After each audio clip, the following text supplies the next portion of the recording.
This video was made possible by Skillshare. Learn with Skillshare for free for 2 months by being one of the first 500 to sign up at the link below.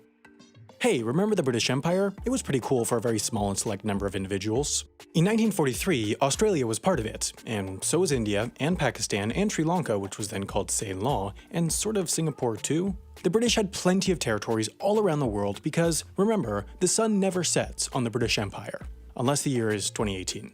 Back in 1943 though, there was a small disagreement going on between Germany, Italy, but not really, and Japan and the rest of the world-ish. Just like Dre, Coney, and New Zealand, people sometimes seem to forget that World War II didn't just exist in Europe.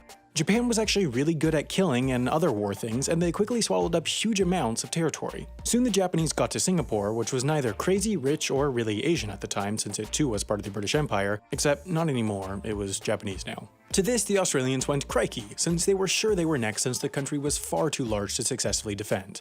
To this, the Japanese went bakanano, since they assumed that Australia was far too large to successfully invade. Their plan was rather to cut off Australia from its sugar daddy, the US, by advancing eastwards into the Pacific, but the fall of Singapore also meant that Australia was then cut off from the UK and vice versa, as that's where the planes at the time, which had tiny ranges compared to those of today, stopped to refuel. This meant that the fastest mail could move, which was a crucial means of communications, was by boat, which would take months between the two sides of the world. So, in summary, all of this area was occupied by Japan, this area was getting invaded by Japan, this area was nothing, and this area was a slightly lesser degree of nothing, so where were they supposed to go? To Spit, actually, no. They'd go this way.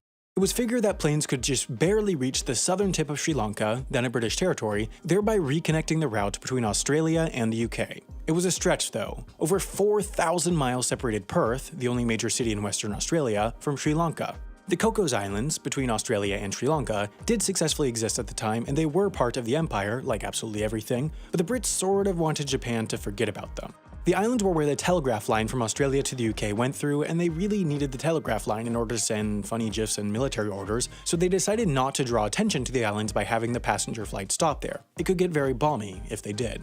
The decision was therefore made to fly the 4,000 miles between Perth and Sri Lanka non-stop, even though this was hundreds of miles longer than the longest non-stop flight at the time. The aircraft that Qantas would use to make the trip were PBY Catalinas, small seaplanes that normally could not fly 4,000 miles non-stop, but by taking out all but essential equipment and adding in auxiliary fuel tanks, it could just barely make the trip. However, because of how much all this fuel weighed, they could only take 3 passengers and 152 pounds of mail on each trip. These planes could fly no faster than 140 miles per hour, so the trips were long. Being designed for far more passengers, the planes were spacious enough, but exceedingly noisy, and they were at risk to be shot down at any moment, so the trip probably wasn't the most relaxing. For much of the flight, the plane was within the range of Japanese warplanes based in occupied Indonesia, so they scheduled the flight very carefully. It would take off from Perth in the early morning before sunrise, fly north throughout the day, then it would enter the area that could be reached by Japanese planes as the sun set so they could sneak through in the cover of darkness before landing in Sri Lanka the next morning after, at best, 28 hours in the air. Because those on this flight would witness 2 sunrises while in the air, it earned the nickname of the Double Sunrise Flight. From Sri Lanka, the passengers and cargo would travel overland to Karachi, where they would board BOA seaplanes for the rest of the journey to London. Throughout the war, 271 double sunrise flights were made, carrying 648 passengers and almost 40,000 pounds of mail and cargo without incident. On one of these flights, unfavorable winds meant that the trip took a full 32 hours and 9 minutes, which entered the record books as the longest duration commercial flight ever, a record that still stands today.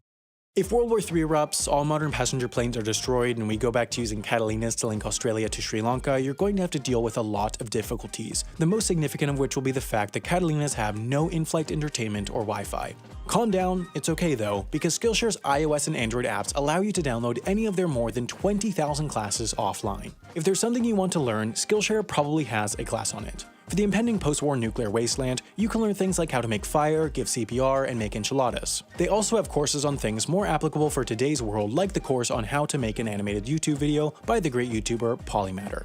Just because Skillshare loves you so much, the first 500 people to sign up at skl.sh/HAI17 will get to learn for free for their first 2 months, so get learning today at skl.sh/HAI17.